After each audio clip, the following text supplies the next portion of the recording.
श्री कृष्ण कहते हैं, कई बार हम अपने भाग्य को कोसने लगते हैं, लेकिन श्री कृष्ण हमें सिखाते हैं कि हर घटना के पीछे एक बड़ा उद्देश्य होता है।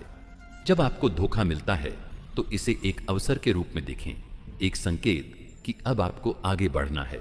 धैर्य ही सबसे बड़ी शक्ति है। जब आप धैर्य रखते हैं तो समय आपके घाव भर देता है। जब हमें कोई अपना धोखा देता है तो हमें यह नहीं भूलना चाहिए कि एक रिश्ता कभी नहीं टूटता, और वह है हमारा और भगवान का रिश्ता।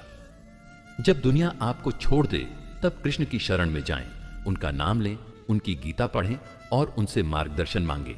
अगर आज आपको कोई अपना छोड़कर चला गया है, अगर किसी ने आपके विश्वास को तोड़ा है, तो इसका मतलब यह नहीं कि आपका जीवन समाप्त हो गया है। इसका अर्थ यह है कि ईश्वर आपको एक नया मार्ग दिखाने की कोशिश कर रहे हैं। मेरे प्रिय श्रोताओं, यह संसार बदलता रहेगा। लोग आएंगे और जाएंगे, कुछ आपको प्रेम देंगे, कुछ आपको चोट देंगे, लेकिन एक चीज जो कभी नहीं बदलेगी वह है भगवान श्री कृष्ण का प्रेम। अगर आज आप पीड़ा में हैं तो श्री कृष्ण से कहें, हे गोविंद, मुझे मार्ग दिखाओ, और फिर देखें कैसे आपका जीवन बदलने लगता है। क्योंकि अंत में जब सब चले जाते हैं तब भी एक आवाज हमारे हृदय में गूंजती रहती है, मां न हि पार्थ अस्तिते संस्कृतात् कश्चित् नष्टः। अर्थात, हे अर्जुन, मेरा भक्त कभी नष्ट नहीं होता। प्रिय भक्तों, जीवन में ऐसे क्षण आते हैं जब संसार हमें ठुकरा देता है, जब अपने हमें पहचानने से इनकार कर देते हैं, जब हमारा साथ छोड़ दिया जाता है, और जब हमें ऐसा लगता है कि अब इस दुनिया में हमारा कोई नहीं है। यह क्षण अत्यंत पीड़ादायक होते हैं। लेकिन क्या आपने कभी सोचा है कि जब दुनिया हमें छोड़ देती है तब ईश्वर हमारे कितने करीब होते हैं? जब सब कुछ चला जाता है तब भी भगवान हमारे साथ रहते हैं। रामायण का प्रसंग याद कीजिए। जब भगवान श्री राम को 14 वर्षों के लिए वनवास भेजा गया तो वह कोई साधारण निर्णय नहीं था। वह अयोध्या के राजकुमार थे जिन्हें राजगद्दी मिलनी थी, लेकिन ऐन मौके पर उन्हें त्याग दिया गया और वे जंगलों में भटकने को मजबूर हो गए। क्या यह उनके लिए कष्टदायक नहीं था? क्या यह अन्याय नहीं था? निश्चित रूप से था। लेकिन श्री राम ने इसे ईश्वर की योजना के रूप में स्वीकार किया। उन्होंने वन में रहकर उन लोगों से प्रेम किया जिन्हें समाज ने ठुकरा दिया था। वनवासी, निषाद, शबरी और हनुमान। उन्होंने संसार से बहिष्कृत लोगों को अपनाया और यही उनके जीवन की महानता बनी। इससे हमें क्या सीखने को मिलता है? जब संसार हमें ठुकरा देता है तब हमें यह समझना चाहिए कि ईश्वर हमें किसी और महत्वपूर्ण उद्देश्य के लिए तैयार कर रहे हैं। शायद हमें उन लोगों की सहायता करनी है जिन्हें सच में हमारी जरूरत है। यह संसार परिवर्तनशील है। लोग तभी तक साथ देते हैं जब तक उन्हें लाभ होता है, लेकिन जो सच्चा साथी है वह भगवान है। जब कोई आपको छोड़ता है तो उसे जीवन का अंत न माने। यह एक नई शुरुआत हो सकती है जो आपको आध्यात्मिक रूप से ऊंचा उठा सकती है। जब संसार आपको छोड़ दे तब कृष्ण की शरण लें, उनका नाम जपें, गीता का अध्ययन करें और स्वयं को आत्मज्ञान में लगाएं। जब श्री राम को अयोध्या से निकाला गया तो वे साधारण जीवन जीने नहीं गए थे। वे एक उद्देश्य को पूरा करने गए थे, रावण का अंत और धर्म की स्थापना। जब आपको संसार से निकाल दिया जाए तो यह समझें कि यह आपके उद्देश्य को खोजने का समय है। मेरे प्रिय श्रोताओं, जब संसार आपको छोड़ दे तो हताश मत हो। यह भगवान का संकेत हो सकता है कि अब आपको अपनी असली राह चुननी है। लोग बदलते हैं, परिस्थितियां बदलती हैं, लेकिन श्री कृष्ण नहीं बदलते। जब सब कुछ समाप्त हो जाए तब भी उनकी बांसुरी की मधुर ध्वनि आपको शांति देने के लिए तैयार रहती है। जब भी कठिनाइयां आए तो यह सोचें कि ईश्वर आपको कुछ सिखाना चाहते हैं। वे आपको एक महान उद्देश्य के लिए तैयार कर रहे हैं। धैर्य वह हथियार है जो सबसे कठिन परीक्षा को भी आसान बना सकता है। जब अर्जुन महाभारत युद्ध के दौरान हताश हो गए थे तब श्री कृष्ण ने उन्हें धैर्य रखने का उपदेश दिया था। प्रत्येक व्यक्ति के भीतर एक अद्भुत शक्ति छिपी होती है, लेकिन कठिन परिस्थितियां ही उसे प्रकट करती हैं। यदि कोई चुनौती आपके जीवन में आई है तो समझें कि आप उसे पार करने के लिए सक्षम हैं।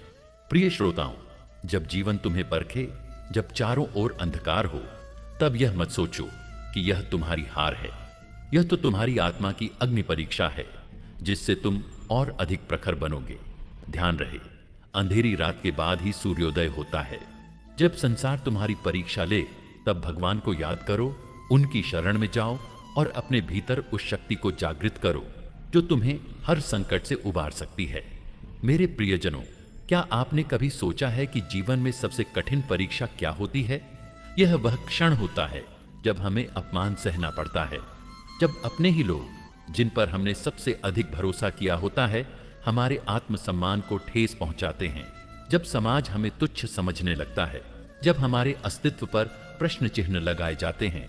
यह वह घड़ी होती है जब व्यक्ति या तो टूट जाता है या फिर वह अपने जीवन की सबसे बड़ी छलांग लगाने के लिए तैयार हो जाता है।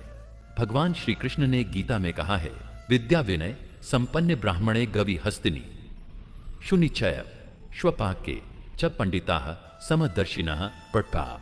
जो सच्चे ज्ञानी होते हैं वे सभी को समान दृष्टि से देखते हैं, ब्राह्मण, हाथी, कुत्ते या किसी भी अन्य जीव को। वे किसी के अपमान या प्रशंसा से प्रभावित नहीं होते। इसका अर्थ यह है कि यदि हम सच्चे आध्यात्मिक पथ पर हैं तो हमें संसार के अपमान से विचलित नहीं होना चाहिए। लेकिन क्या यह इतना आसान है? जब कोई हमें तुच्छ समझता है, हमें नीचा दिखाने की कोशिश करता है, तब हमारे हृदय में पीड़ा होती है। महाभारत का प्रसंग बहुत प्रसिद्ध है। द्रौपदी, जो पांचाल की राजकुमारी थीं, उन्हें कौरवों ने सभा में अपमानित किया। जब दुशासन ने उनका चीरहरण करने का प्रयास किया, तब उनके अपने 5 पति भी असहाय थे। उस क्षण द्रौपदी ने स्वयं को किसी भी मानव पर निर्भर करने की बजाय भगवान श्री कृष्ण को पुकारा, और देखिए, श्री कृष्ण ने उनकी लाज बचाई। इस प्रसंग से हमें यह शिक्षा मिलती है कि जब संसार तुम्हारा अपमान करे, जब अपने भी मूक दर्शक बन जाए, तब ईश्वर ही एकमात्र सहारा होते हैं। अपमान का दर्द बहुत गहरा होता है, लेकिन इस दर्द को हमें अपनी शक्ति में बदलना है। आज यदि कोई तुम्हारा अपमान करता है तो चिंता मत करो, ईश्वर सब देख रहे हैं। बस धैर्य रखो, अपनी ऊर्जा को सही दिशा में लगाओ और अपने भीतर की शक्ति को पहचानो। कृष्ण के जीवन को देखिए। जब वे जन्मे तो कंस का भय था, माता पिता कारागार में थे।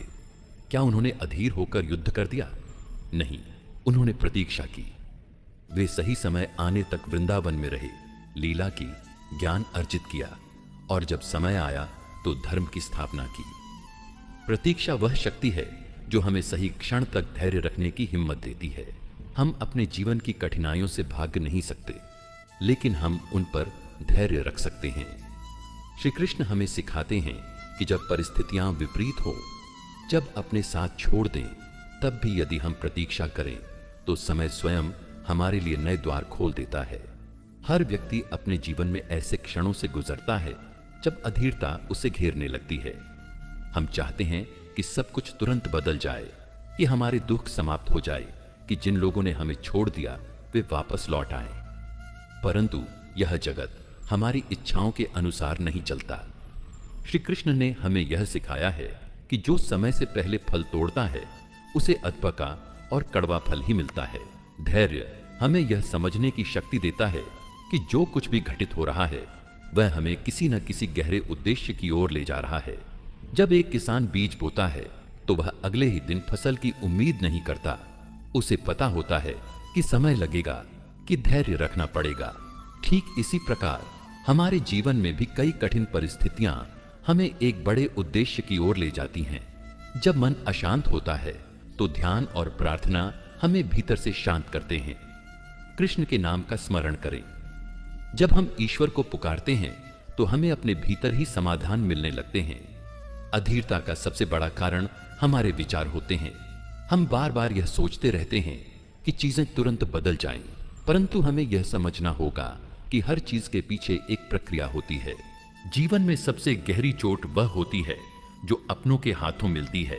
जब किसी अनजान व्यक्ति से दुख मिले तो मन उतना व्यथित नहीं होता, लेकिन जब वे लोग जिन्हें हम सबसे अधिक प्रेम करते हैं हमें ठुकरा दें, तब हृदय के हजारों टुकड़े हो जाते हैं। यह वह घड़ी होती है जब मनुष्य भीतर से टूटने लगता है। प्रश्न उठता है, क्या यह जीवन का अंत है? क्या हमारा अस्तित्व केवल दूसरों के स्वीकार पर निर्भर है?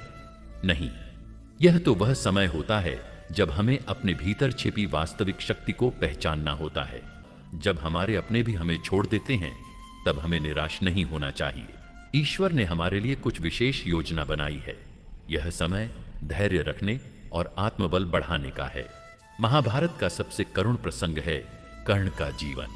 जब कर्ण को यह झात हुआ कि वह एक सूत पुत्र नहीं बल्कि स्वयं कुंती का पुत्र है, तब उसकी आत्मा छलनी हो गई। वर्षों तक उसने समाज से अपमान सहा, अपने अस्तित्व के लिए संघर्ष किया और अंत में जब उसे सच्चाई पता चली तब भी उसे अपनाने वाला कोई नहीं था। कर्ण ने इसे अपनी कमजोरी नहीं बनने दिया। उसने अपने अपमान और ठुकराए जाने की पीड़ा को अपने आत्मबल में बदला और महाभारत के सबसे महान योद्धाओं में से एक बना। यही वह शिक्षा है जो हमें भी अपने जीवन में उतारनी चाहिए। जब अपने ही हमें ठुकरा दें तब हमें स्वयं को इतना मजबूत बनाना है कि हम अपनी शक्ति से संसार को जवाब दें। अपनों की बेरुखी से जो चोट लगती है वह असहनीय होती है। मन में हजारों प्रश्न उठते हैं, मैंने ऐसा क्या गलत किया? लेकिन इन प्रश्नों में उलझकर स्वयं को और अधिक कष्ट देना बुद्धिमानी नहीं है। अपनी भावनाओं को नियंत्रित करें और धैर्य रखें। जब दुनिया हमें छोड़ देती है तब भी ईश्वर हमारे साथ होते हैं। यह उनका संकेत होता है कि हमें अब केवल उन पर निर्भर रहना चाहिए।